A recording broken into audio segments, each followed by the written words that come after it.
Good evening. I've just ran over my foot in this chair. It's actually 1 a.m., so it's technically good night. I wanted to film this video in a space like this, um, partly because for ambience and atmosphere, but secondly because what I'm talking about is about this sort of space. So I think it makes more sense to kind of show, because as I'm talking now, I am I'm struggling to find the words I can usually find outside in nature. In nature, I have my camera against a tree. There's nobody about. It's just the sound of trees blowing in the wind. I might hear distant birds, or there's a deer going through the woods. And I can relax my mind and I can really bounce my ideas off the trees. And as I'm walking, sometimes I listen to music. Most of the time, I listen to music. I I imagine different worlds, and I imagine different. I could be going on a holiday in 6 months, and I picture what that's going to look like, and I picture what I'm going to get up to. And then when I come back to places like this, and when I come back to work, and this isn't my office, by the way, I'm just sort of borrowing it. My office would never be like this. It's a little too neat for me. It's a little too sterile. I need anything where there's knickknacks on the desk. There's a lot of knickknacks on the desk. If I was to have to look at a picture of my fiance all day, it would drive me insane. That sort of that desperate need of, I'm in this bubble. I'm going to take anything good with me. I really kind of hate that way of thinking. What I'm talking about. Like you go to work, you're doing your normal 9 to 5 or whatever it is you're doing. When I used to do my 9 to 5, there was a poster on the wall. Well, this side, I was sort of sat here. And there's a poster on the poster. It was this tropical beach. I think a beach didn't really exist. I think it was computer generated. It was like the palm tree and the nice sand in the ocean. And the idea was, it had some slogan on it "Come explore," or "This is the future," or "This is where you should be." And I always found it very weird that the boss chose to put that on the wall. I don't know if he was using it to sort of motivate us. I don't know if he was using it for this decoration to make the very grey, sterile office look a bit better. But then I'd look, and everybody would have the photos of their loved ones, but they didn't really love them. They were more of just trophies on their desk, and everybody had these little knickknacks. And it just felt kind of like school. That you're in this very sterile environment, and that you just have these little things to hold on to. I would rather work in the environment without holding on to the things. When you have that reminder of there's better things out there, I think that kind of makes your suffering worse. So, yeah, I find it interesting that as I am in here, I am struggling to find the words I usually find. But what I wanted to make this video about was the basic fact that my generation, I'm a late Gen Z, nearly millennial, we have grown up in these environments. We have grown up playing video games off a small square screen. We've grown up watching VHSs and DVDs and a bunch of I had a good childhood in the sense I got to play in the woods, and I did most of the classic things. The girls would be playing with their skipping rope, and I had conkers and all that sort of thing, the string. So I did all the classic tropes of sort of like an 80s childhood you see in the movies. But I was part of the generation was really being pushed into video games. So most of my childhood was born playing things like Halo, wrestling games, platformers, Tomb Raider, everything you can think of. I got a bit older, BioShock. So all of our references and all of our defining moments kind of happened inside. They were in those online lobbies. They were when I was playing BioShock at 2 a.m. and I was terrified what was around the corner. When you had to go to school and you couldn't complete the game, or when you're in your space and it's raining outside and you feel cozy. Everything was about my room, and very interesting. My room changed throughout the years. I sometimes had posters. When I was younger, it'd be posters of wrestlers, and as I got older, it'd be posters of like Breaking Bad. And then as I got even older, I thought I was being really cool. I get posters of women. I remember I cut this fashion magazine out of all these women's faces and put them up against the wall. See, the room sort of adapted with me, and then as I guess you hit life, and I had an office job, and I worked in bars and fast food places, and very, all jobs you can sort of think of, and industrial sites. Your room kind of becomes more of a safe haven. It was like the place you grew up in. If you travel and you come back to your parents' house, it's this magical place what just brought life into you. It gave you life. And as I've grown older, I don't live in that room anymore. I don't live with my parents anymore. I go back, and the room doesn't feel like my room anymore. A, because it's got a lot of my girlfriend stuff, and then B, because there's no practical. The TV isn't set up. It's just an assortment of stuff. There's just junk everywhere. So my room doesn't feel. It doesn't feel like the place. It is the place where I spent my. It's the place where I used to play Robot Wars with little toys. It's the place I would play video games. It's the place I'd have friends over and play co-op. It's the place I'd have those little pizza things what you'd eat. It's a place where I couldn't wait to get back from school and play online with my friends. And on those Call of Duty lobbies where we're all crouched down and I shoot my friend by accident. All those sort of fun moments. I was about to say the crazy online chats, but I'm not sure if some of those were that merited. And now my room is just, as I'm saying, it's just there's a very small sliver of that memory. But the thing that hasn't changed is wherever I go now, and I primarily work off my computer, so I'm always inside anyway. And with living in England, the places and flats are smaller, and the cost of living, and the salary me and my fiance maybe would have got a mansion back in the day. But now we're living in a tiny flat, which I have no problem with because what more do you need than the shower? And I'm not really too bothered about space anyway. I think that is kind of a Gen Z millennial thing. When you do play video games and stuff, you only really need 4 walls. Like, I could live in this room quite easily. I mean, the wall is about another arm's length, and then about half an arm's length the other way. So it's a tiny room. And I've always been quite a minimalistic person. I don't need much stuff, just books and my headphones and whatever. And I think a lot of people now, as you can see on the internet, I think a lot of people are starting to really become concerned of just the kind of waking up to where it is and what it is they're living in, if that makes any sense. Because we're still now at my age, we're still living in I'm still playing. I play video games a little bit now, but not as much as I want. I don't really have the passion for them anymore. I don't think they're as good.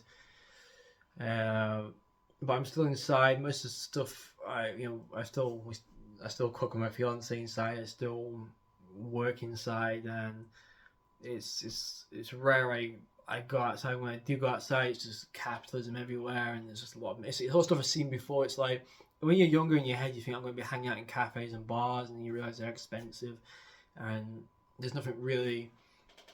You have this. You can get in some cities. I'd say in Nottingham, like if you go into their Waterstones and go up to the top, you have a lot of students who are very into books, and it brings a nice atmosphere.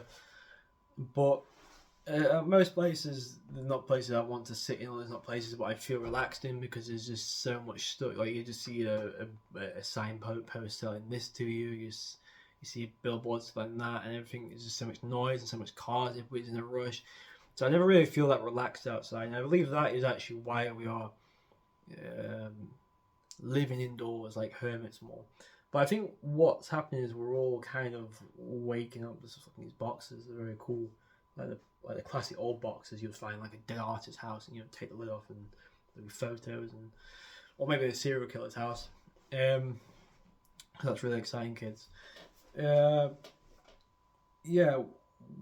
we are waking up to this, and people are realizing I've spent my whole life in between four walls. I'm playing a video game. What isn't, you know, I don't have a girlfriend. I don't have any friends. I do have friends, but they're online, and I don't socialize with them.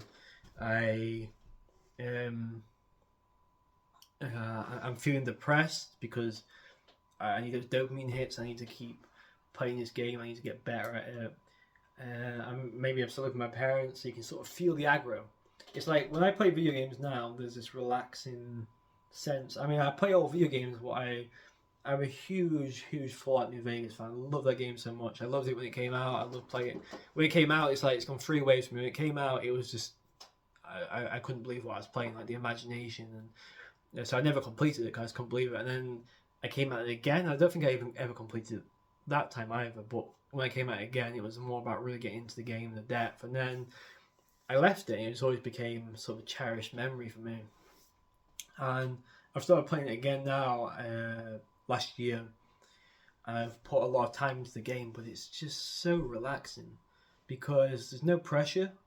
It's like I have my job and I live in this flat, and I have my future worked out. If it all goes well, obviously my future depends on the world because the world moves and you don't know what's going to happen. And my girlfriend is interested in the game because she didn't get to play games when she was younger. So there is this real thing that we had this child, this sort of seed.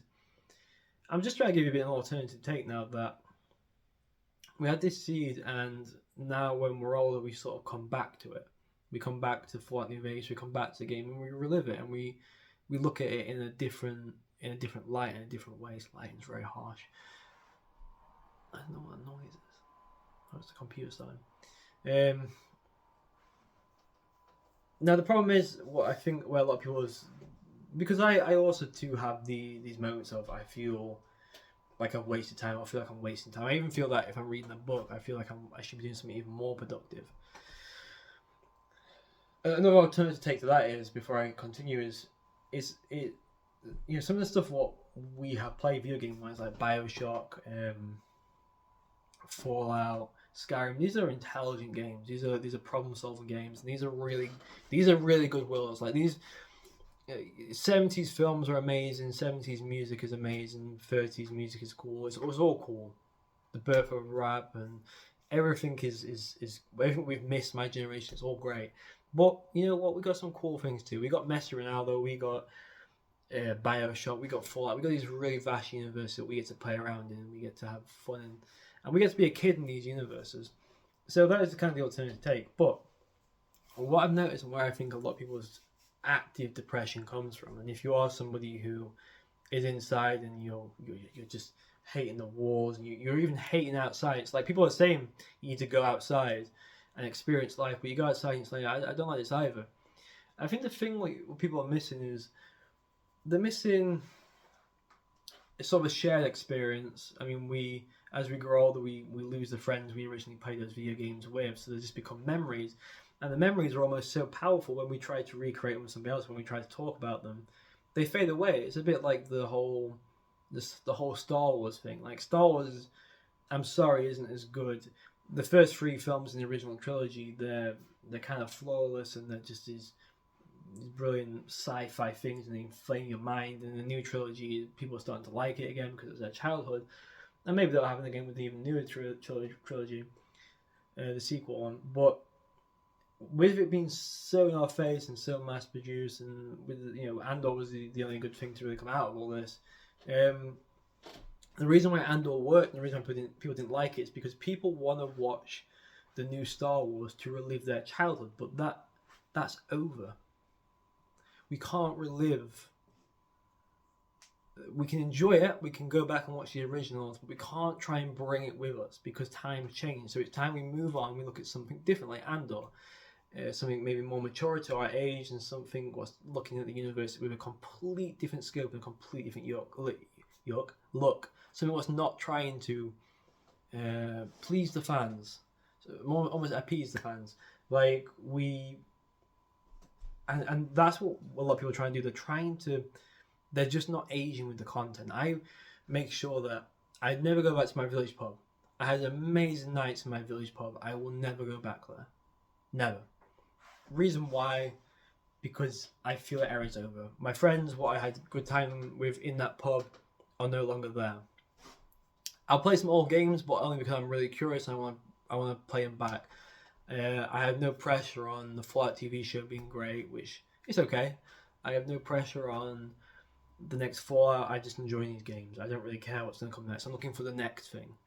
And of course, you can't keep chasing the next thing. But I think when you just look back with perspective over everything that's happened, you have to move on. If you're still wearing the same clothes, albeit if you're a black tea guy like me, that's fine. But I'm saying if you're still into the same bands and you haven't moved on, or if you're just into heavy metal, why don't you just give rap a little go?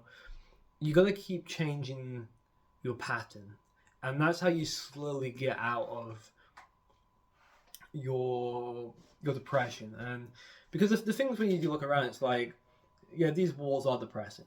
And if you do work in an office, I mean, I basically do work in office. It's just my own office now, so it's not like I'm all the way out.